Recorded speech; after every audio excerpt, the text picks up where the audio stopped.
قیامت کب آئے گی؟ برادران اسلام، آج میں آپ کو رسول کریم حضرت محمد مصطفیٰ صلی اللہ علیہ وسلم کے ارشادات اور پیشن گوئیوں کی روشنی میں قرب قیامت کی چند نشانیوں کے بارے میں گفتگو کرنے جا رہا ہوں، جن میں سے بعض پوری ہو چکی ہیں، کچھ پوری ہو رہی ہیں اور بعض آئندہ پوری ہوں گی۔ حضرت علی رضی اللہ تعالی عنہ فرماتے ہیں کہ رسول خدا صلی اللہ علیہ وسلم نے فرمایا کہ ان قریب لوگوں پر ایسا زمانہ آئے گا کہ اسلام کا صرف نام باقی رہے گا اور قرآن کی صرف رسم باقی رہ جائے گی۔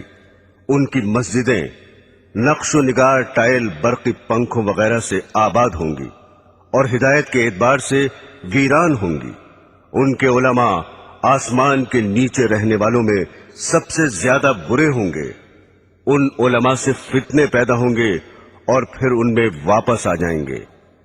اسلام کا صرف نام باقی رہے گا، یعنی اسلامی چیزوں کے نام ہی لوگوں میں رہ جائیں گے اور ان کی حقیقت باقی نہ رہے گی، جیسا کہ آج کل نماز، روزہ، زکوٰۃ، حج وغیرہ کے بس نام ہی باقی ہیں اور ان کی حقیقت اور روح اور ادائیگی کے وہ طریقے اور کیفیت باقی نہیں ہیں جو رسول خدا صلی اللہ علیہ وسلم سے منقول ہیں، اور کروڑوں مسلمان ان سے کورے ہیں۔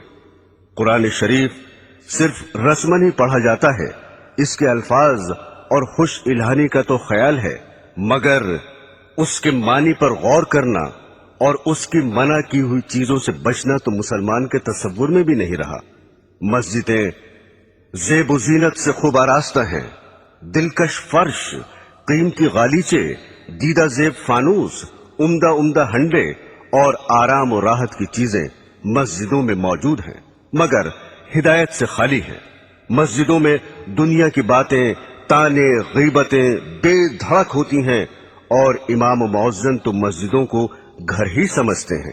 علماء کے بارے میں جو یہ ارشاد فرمایا کہ علماء سے فتنہ نکلے گا اور ان میں واپس آ جائے گا، اس کا مطلب یہ ہے کہ علماء بگڑ جائیں گے اور رشد و ہدایت کی راہ چھوڑ دیں گے تو عالم میں فساد ہوگا، اور پھر اس کی زد میں علماء بھی آ جائیں گے۔ اور یہ بھی مطلب ہو سکتا ہے کہ علماء دنیا داروں اور ظالموں کی مدد کریں گے اور پیسے اینٹھنے کے لیے دنیا کی مرضی کے موافق مسئلے بتائیں گے، اور پھر دنیا دار ہی ان کا مزاج ٹھکانے لگا دیں گے۔ حضرات گرامی، دوسرے انسانوں کی طرح آج کل کے علماء بھی فکر آخرت سے خالی ہو گئے ہیں اور اس فانی زندگی کو اپنے علم کا مقصد بنا رکھا ہے۔ سیاسی لیڈر بننے، شہرت حاصل کرنے، روپیہ کمانے جوڑنے کی دھن میں سرگردہ ہیں، اور موجودہ زمانے کے علماء میں خال خال ہی ایسے ہیں جو اسلام کی تبلیغ کرتے ہوں، ورنہ آج تو علماء کی یہ حالت ہو گئی ہے کہ جلسوں میں گاندھیزم یا نیشنلزم، سوشلزم اور کمیونزم کی اشاعت کرتے ہیں اور ارشادات نبوی کی بجائے مخلوق کے خود ساختہ نظاموں کی طرف دعوت دیتے ہیں۔ حضرت انس رضی اللہ تعالی عنہ فرماتے ہیں کہ رسول اللہ صلی اللہ علیہ وسلم نے ارشاد فرمایا کہ قیامت کی نشانیوں میں ایک یہ بھی ہے کہ لوگ مسجدیں بنا کر فخر کریں گے۔ آج کل یہی حال ہے، اور بقول حضرت ابن عباس رضی اللہ تعالی عنہ، تم ضرور مسجدوں کو یہود و نصار کی طرح سجاؤ گے۔ دل کو منتشر کرنے والے رنگ برنگ کے ٹائل، جھاڑ، فانوس، ہانڈیاں، دل فریب فرش اور بیش بہا پردے، اور دوسرا زیب و زینت اور آرام و راحت کی چیزیں مسجدوں میں موجود ہیں، اور ان دنیاوی چیزوں نے مسجدوں میں پہنچ کر اوقات نماز کے علاوہ مسجدوں کو مقفل کرنے پر مجبور کر دیا ہے، اور حفاظت کے لیے مستقل نگرانوں اور چوکیداروں کی ضرورت پیدا کر دی ہے۔ مسجدیں ان دنیاوی چیزوں سے آباد ہیں اور نمازیوں سے خالی ہیں۔ جو نمازی ہیں وہ مسجدوں میں دنیا کی باتوں میں مشغول رہتے ہیں۔ مسجدوں میں نہ تعلیمی حلقے ہیں، نہ دینی مشورے ہیں، نہ ذکر و تلاوت سے آباد ہیں۔ حالانکہ مسجد رسول اکرم صلی اللہ علیہ وسلم اور حضرات خلفائے راشدین کے زمانے میں دین اور دینیات کی ترقی کے کاموں میں اور اس سے متعلق مشوروں کا مرکز تھی۔ ایک روایت میں ہے کہ جب تم اپنی مسجد کو سجانے لگو اور قرآنوں کو دیدہ زیب بنانے لگو تو سمجھ لو تمہاری ہلاکت کا وقت قریب ہے۔ حضور صلی اللہ علیہ وسلم نے ارشاد فرمایا کہ ایک زمانے میں ایسے لوگ ہوں گے جن کی دنیاوی باتیں ان کی مسجدوں میں ہوا کریں گی، تم ان کے پاس نہ بیٹھنا کیونکہ خدا کو ان کی کوئی ضرورت نہیں ہے۔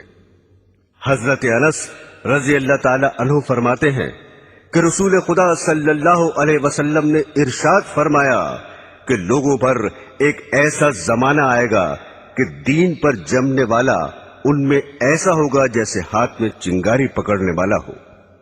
یہ زمانہ اس وقت موجود ہے کیونکہ ہر طرف بددینی اور بے حیائی اور فحش کاری کی فضا ہے، سرکشی کا ماحول ہے۔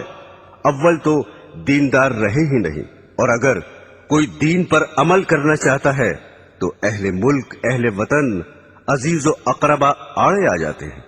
بیوی کہتی ہے کہ تنخواہ میں میرا پورا نہیں پڑتا، دنیا رشوت لے رہی ہے، تم بڑے پرہیزگار بنے ہوئے ہو۔ ہم عمر مذاق اڑا رہے ہیں کہ داڑھی رکھ کر ملا بن گئے، جھاڑ سا لگائے پھر رہے ہو، ریل میں یا لاری میں سفر کر رہے ہیں اور ایک شخص نماز پڑھنا چاہتا ہے مگر اس کے لیے نہ ریل ٹھہر سکتی ہے نہ لاری رک سکتی ہے، لیکن اگر کسی کو کچھ دنیاوی نقصان ہو جائے تو سب ہمدردی کے لیے حاضر ہیں۔ آج کل دینداری اختیار کرنا ساری دنیا سے لڑائی مول لینے کے مترادف ہے۔ دین کا درد پیدا کرنے اور بددینی کی فضا میں نکلنے کی قوت حاصل کرنے کے لیے خانقاہوں اور دینداروں کی مجلسوں میں شرکت کرنا بہت ہی ضروری ہے۔ جب انسان بددینی کے ماحول سے معصیت اختیار کر سکتا ہے تو دینداری کی فضا میں پہنچ کر نیک بھی بن سکتا ہے۔ اگر کسی وجہ سے دینداروں سے دور ہو تو بد دینوں سے بھی دور رہے۔ اسی حقیقت کے پیش نظر رسول خدا صلی اللہ علیہ وسلم نے ارشاد فرمایا کہ ان قریب ایسا ہوگا کہ مسلمان کا بہترین مال چند بکریاں ہوں گی جنہیں لے کر پہاڑ کی چوٹیوں اور جنگلوں میں چلا جائے گا، اور اس صورت سے اپنا دین بچانے کے لیے فتنوں سے بھاگے گا۔ ایک اور حدیث میں ہے کہ رسول خدا صلی اللہ علیہ وسلم نے ارشاد فرمایا کہ ان قریب فتنے پیدا ہوں گے، اس وقت بیٹھا ہوا کھڑے ہوئے سے بہتر ہوگا، کیونکہ بیٹھا ہوا شخص بنسبت کھڑے ہوئے شخص کے فتنے سے دور ہوگا، اور کھڑا ہوا چلنے سے بہتر ہوگا، اور چلنے والا دوڑنے والے سے بہتر ہوگا۔ جو شخص فتنوں کی طرف نظر اٹھا کر دیکھے گا فتنے اسے اچک لیں گے۔ فتنے کے وقت عبادت خداوندی میں مشغول ہونا بہت زیادہ فضیلت رکھتا ہے۔ رسول خدا صلی اللہ علیہ وسلم نے ارشاد فرمایا کہ قتل کے زمانے میں عبادت کرنا میری طرف ہجرت کرنے کے برابر ہے۔ میرے دینی بہنوں اور بھائیوں، حضرت ثوبان رضی اللہ تعالی عنہ فرماتے ہیں کہ ایک مرتبہ رسول خدا صلی اللہ علیہ وسلم نے ارشاد فرمایا کہ ایک ایسا زمانہ آنے والا ہے کہ کفر و باطل کی جماعتیں تمہیں ختم کرنے کے لیے آپس میں ایک دوسرے کو اس طرح بلا کر جمع کر لیں گے جیسے کھانے والے ایک دوسرے کو بلا کر پیالے کے آس پاس جمع ہو جاتے ہیں۔ یہ سن کر ایک صاحب نے سوال کیا، کیا ہم اس روز کم ہوں گے؟ آپ نے فرمایا، نہیں، بلکہ تم اس روز تعداد میں بہت ہوگے، لیکن گھاس کے ان تنکوں کی طرح ہوگے جنہیں پانی کا سیلاب بہا کر لے جاتا ہے۔ پھر ارشاد فرمایا، خدا ضرور ضرور تمہارے دشمنوں کے دل سے تمہارا روب نکال دے گا، اور یقیناً وہ تمہارے دلوں میں کاہلی اور سستی ڈال دے گا۔ ایک صاحب نے عرض کیا، سستی کا کیا سبب ہوگا؟ اس پر آپ نے ارشاد فرمایا کہ دنیا یعنی مال و دولت سے محبت کرنے لگو گے اور موت کو مکروہ سمجھو گے۔ برسوں سے یہ پیشن گوئی حرف بحرف صادق ہو رہی ہے، اور مسلمان آج اپنی اس حالت زار کو اپنی آنکھوں سے دیکھ رہے ہیں کہ کوئی قوم انہیں نہ عزت و وقت کی نگاہ سے دیکھتی ہے، نہ دنیا میں ان کا رہنا گوارا کرتی ہے۔ ایک وہ بھی زمانہ تھا کہ دوسری قومیں اپنے اوپر مسلمانوں کو حکمراں دیکھنا چاہتی تھیں۔ ایک دور یہ ہے کہ غیر مسلم اقوام مسلمان کو اپنی قلم رو میں رکھنا بھی پسند نہیں کرتی۔ تمام دنیا کے مسلمان ایک ہی وقت میں ایک دم ختم ہو جائیں، یہ تو ہرگز کبھی نہیں ہوگا، جیسا کہ پہلے پیشن گوئی گزر چکی ہے۔ البتہ ایسے واقعات گزر چکے ہیں کہ کسی ملک میں جہاں مسلمان خود حکمراں تھے، انقلاب کے بعد وہ وہاں سے جان بچا کر بھی نہ جا سکے۔ اسپین اس کی زندہ اور مشہور مثال ہے۔ مسلمانوں کو آج ذلت و خواری کا منہ کیوں دیکھنا پڑ رہا ہے، اور کروڑوں کی تعداد میں ہوتے ہوئے بھی کیوں غیروں کی طرف تک رہے ہیں؟ اس کا جواب خود ہادی عالم صلی اللہ علیہ وسلم کے ارشاد میں موجود ہے کہ دنیا کی محبت اور موت کے خوف کے باعث یہ حال ہو رہا ہے۔ جب مسلمان دنیا کو محبوب نہ سمجھتے تھے اور جنت کے مقابلے میں جو موت کے بغیر نہیں مل سکتی، دنیا کی زندگی ان کی نظروں میں کچھ بھی حقیقت نہ رکھتی تھی، اس لیے وہ موت سے ڈرتے نہ تھے۔ حالانکہ تعداد میں کم تھے، لیکن دوسری قوموں پر حکمراں رہے اور اللہ کی راہ میں جہاد کر کے غیروں کے دلوں تک پر حکومت کرنے لگے۔ آج بھی جو ہمارا حال ہے ہم اسے خود بدل سکتے ہیں، بشرطے کہ پچھلے مسلمانوں کی طرح دنیا کو ذلیل اور موت کو عزیز از جان سمجھنے لگے، ورنہ ذلت اور بڑھتی ہی رہے گی۔ حضرات گرامی، حضرت ابو ہریرہ رضی اللہ تعالی عنہ فرماتے ہیں کہ رسول خدا صلی اللہ علیہ وسلم نے ارشاد فرمایا کہ قیامت کی نشانیوں میں سے یہ بھی ہے کہ علم اٹھ جائے گا، جہالت بہت بڑھ جائے گی، زنا کی کثرت ہوگی، شراب بہت پی جائے گی، مرد کم ہو جائیں گے، عورتیں اس قدر زیادہ ہو جائیں گی کہ 50 عورتوں کی خبرگیری کے لیے ایک ہی مرد ہوگا۔ اس حدیث میں جو کچھ ارشاد فرمایا ہے اس وقت ہو بہو ہو رہا ہے۔ البتہ عورتوں کی ابھی اتنی زیادتی نہیں ہوئی جتنی اس حدیث میں درج ہے، مگر یورپ کی جنگیں ان قریب ہی اس پیشن گوئی کو سچا کر دکھانے والی ہیں۔ حضرت انس رضی اللہ تعالی عنہ فرماتے ہیں کہ رسول خدا صلی اللہ علیہ وسلم نے ارشاد فرمایا کہ قیامت اس وقت تک قائم نہ ہوگی جب تک کہ وقت جلدی جلدی نہ گزرنے لگے۔ پھر اس کی تشریح فرمائی کہ 1 سال 1 ماہ کے برابر ہوگا، اور 1 ماہ 1 ہفتے کے برابر ہوگا، اور 1 ہفتہ 1 دن کے برابر ہوگا، اور 1 دن 1 گھڑی کے برابر ہوگا، اور 1 گھڑی ایسے گزر جائے گی جس طرح آگ کا شعلہ یکایک بھڑک کر ختم ہو جاتا ہے۔ برادران اسلام، قرب قیامت کی نشانیوں میں سے یہ بھی ہے کہ سود عام ہوگا اور حلال و حرام کا خیال نہ کیا جائے گا۔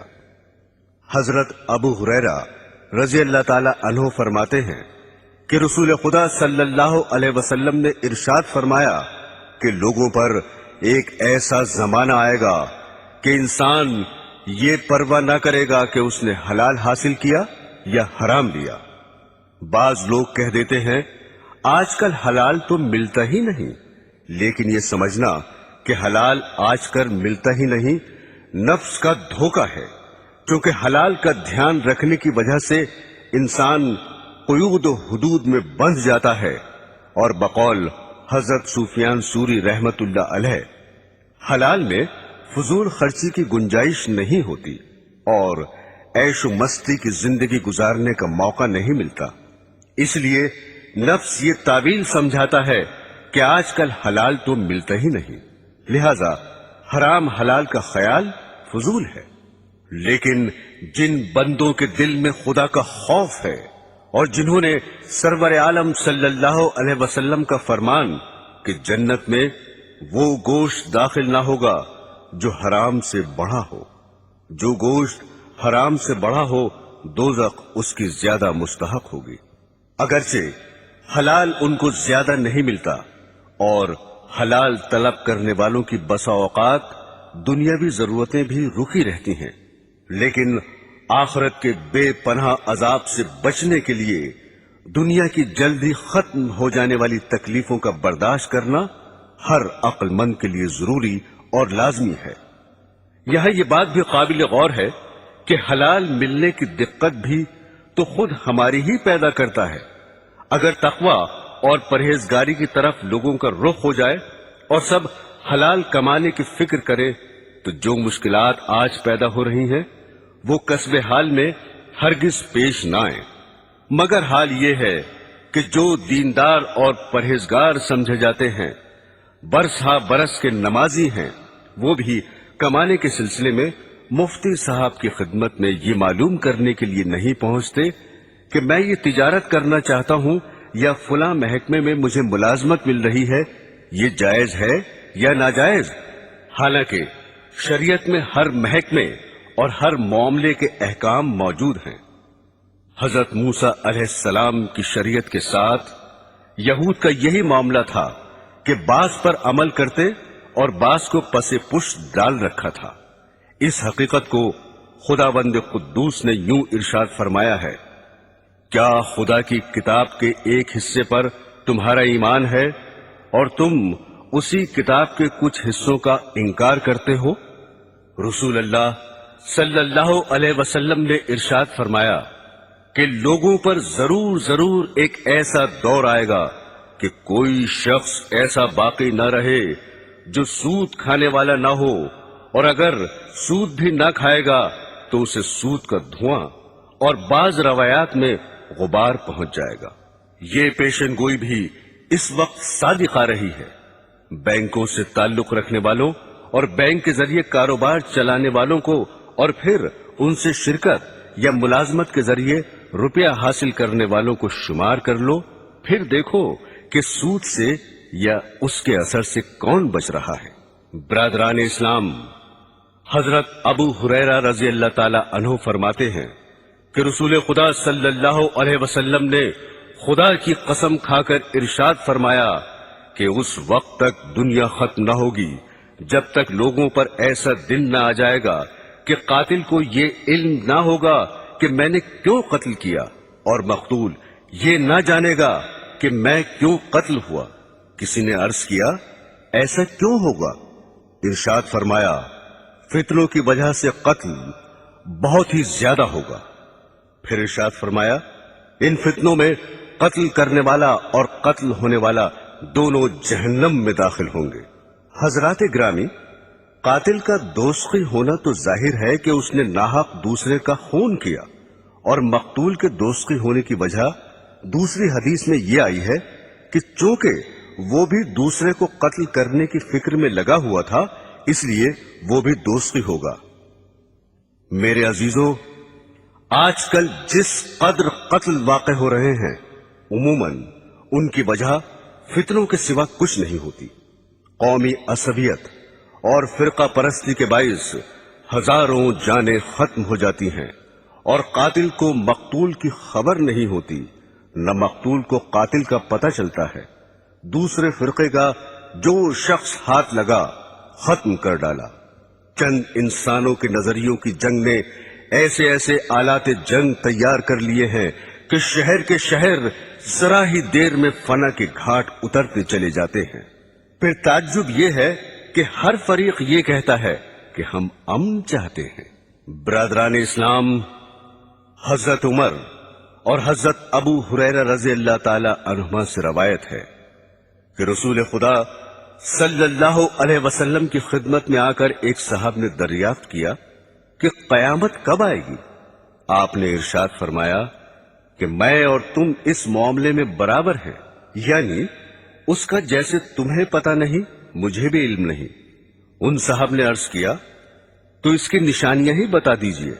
آپ نے ارشاد فرمایا، اس کی بعض نشانیاں یہ ہیں کہ عورتیں ایسی لڑکیاں جننے لگیں جو ان ماؤں پر حکم چلائیں، اور تم دیکھو گے کہ ننگے پیر اور ننگے بدن والے تنگ دست اور بکریاں چلانے والے مکانات کی بلندی پر فخر کریں گے۔ یہ حضرت عمر کی روایت کے الفاظ ہیں، اور حضرت ابو ہریرہ رضی اللہ تعالی عنہ کی روایت میں ہے کہ آپ نے فرمایا، جب تم ننگے پیر اور ننگے بدن والوں